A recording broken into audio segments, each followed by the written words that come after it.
দর্শক, এ নিয়ে আরো খবর জানতে যশোর এবং সিরাজগঞ্জ থেকে যুক্ত হচ্ছেন আমাদের সহকর্মীরা। শুরুতে যশোরে চলে যাব, যুক্ত আছেন সহকর্মী তৌহিদুর রহমান। তৌহিদ, এই যে রেলের রানিং স্টাফরা কর্মবিরতি প্রত্যাহার করে নিয়েছে, রেল চলাচল শুরু হয়েছে কিনা কিংবা কয়টা নাগাদ শুরু হতে পারে? সারিকা, এই যে ট্রেন ধর্মঘট প্রত্যাহারের খবরে যাত্রীদের মধ্যে স্বস্তি নেমে এসেছে এবং অলরেডি ট্রেন চলাচলের খবর জানতে পেরে স্টেশনেও আপনি লক্ষ্য করছেন যে ভিড় সকাল থেকে দেখা যাচ্ছে এবং যাত্রীরা স্টেশনমুখী হয়েছেন। এবং সকালে কিছুক্ষণ আগে একটি মালবাহী ট্রেন উত্তরবঙ্গ থেকে আসার মধ্য দিয়ে যশোর স্টেশনে ট্রেন চলাচল স্বাভাবিক হয়েছে। অল্প কিছুক্ষণের মধ্যেই খুলনা থেকে বেতনা এক্সপ্রেস, যেটা বেনাপোলগামী, সেই ট্রেনটি স্টেশনে এসে দাঁড়াবে এবং সেই ট্রেনের জন্য ইতিমধ্যে যাত্রীরা অপেক্ষা করছেন। তারপর পরই খুলনা থেকে আরও একটি ট্রেন ছেড়ে এসেছে বলে আমরা জানতে পেরেছি। সেই ট্রেনটি রাজশাহীগামী একটি ট্রেন, আন্তনগর ট্রেন। এই দুইটি ট্রেনের যাত্রীরা আমরা লক্ষ্য করছি এবং এই ট্রেন চলাচল স্বাভাবিক হওয়ার কারণে যাত্রীদের স্বস্তি নামার বড় কারণ হচ্ছে কম সময়ে স্বল্প খরচে ঢাকায় ট্রেনের যোগাযোগ ব্যবস্থা সাধারণ মানুষের কাছে স্বস্তিদায়ক ছিল। সেইটি ধর্মঘটের কারণে মানুষ আকস্মিকভাবে এক ধরনের বিপর্যয়ের মুখে পড়ে, দুর্ভোগের মুখে পড়ে। কিন্তু এর পাশাপাশি দক্ষিণবঙ্গের মানুষ কিন্তু মরার উপর খড়ার ঘাড়ের মতো অবস্থার মধ্যে পড়ে। পরিবহন সেক্টরে কিন্তু অনিশ্চয়তা দেখা দিয়েছিল। আপনি কিছুক্ষণ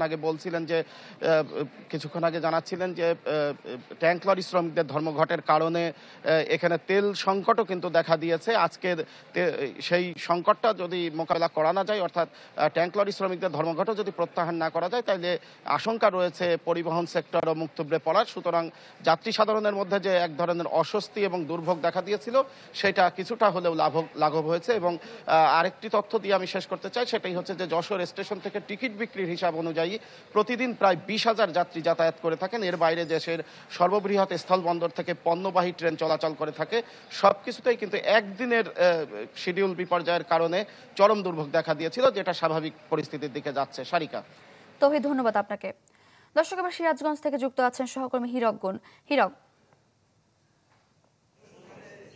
আসলে রেল কর্মবিরতি কিন্তু প্রত্যাহারের পর সিরাজগঞ্জে কিন্তু যে রেল চলাচল সেটি কিন্তু শুরু হয়েছে ঠিক সকাল 7টা 7 মিনিটে। কিন্তু সিরাজগঞ্জ এক্সপ্রেস এই যমুনা সেতুর উপর দিয়ে কিন্তু রাজধানী ঢাকার অভিমুখে কিন্তু চলে গেছে। আমরা এখন রয়েছি ঠিক যমুনা সেতুর পশ্চিম পাড়ে যেটি রেল স্টেশন দেখতে পাচ্ছেন, যে আমরা দেখেছি যে রেল কিন্তু চালু হওয়ার পর থেকে আমরা দেখেছি যে রেল স্টেশনে কিন্তু যাত্রীরা ভিড় করছে। এবং আমরা কথা বলেছিলাম এই স্টেশনের স্টেশন মাস্টারের সঙ্গে, তিনি যেটি বলেছে যে এই কর্মবিরতি প্রত্যাহারের পর সকাল 7টায় কিন্তু সিরাজগঞ্জের বাজার স্টেশন থেকে ছেড়ে আসা সিরাজগঞ্জ এক্সপ্রেস যেটি ট্রেন, সেটি কিন্তু এই যমুনা সেতুর উপর দিয়ে তারা রাজধানী ঢাকার অভিমুখে চলে গেছে। এবং এছাড়াও কিন্তু রাজশাহী থেকে অপর একটি লোকাল ট্রেন কিন্তু সিরাজগঞ্জের দিকে আসছে। আপনারা দেখতে পাচ্ছেন যে অনেককে কিন্তু অপেক্ষমান যাত্রী, তারা কিন্তু ট্রেনের জন্য অপেক্ষা করছে। কারণ গতকাল কিন্তু এই ট্রেনের যেটি কর্মবিরতির কারণে কিন্তু মানুষের যেটি ভোগান্তি ছিল, কিন্তু আজকে কর্মবিরতি প্রত্যাহারের পর থেকেই কিন্তু দেখেছি যে সেই রেল স্টেশনের কিন্তু ভোর থেকে শুরু হয়েছে। এবং ধীরে ধীরে কিন্তু এই যে সিরাজগঞ্জ দিয়ে উত্তরবঙ্গের সাথে রাজধানী ঢাকার যে ট্রেন যোগাযোগ, সেটি কিন্তু পুরোপুরি এখন চালু হয়েছে এবং ট্রেনগুলো কিন্তু এই সিরাজগঞ্জ দিয়ে কিন্তু চলাচল করছে। সারিকা। হিরকগঞ্জ, ধন্যবাদ আপনাকে।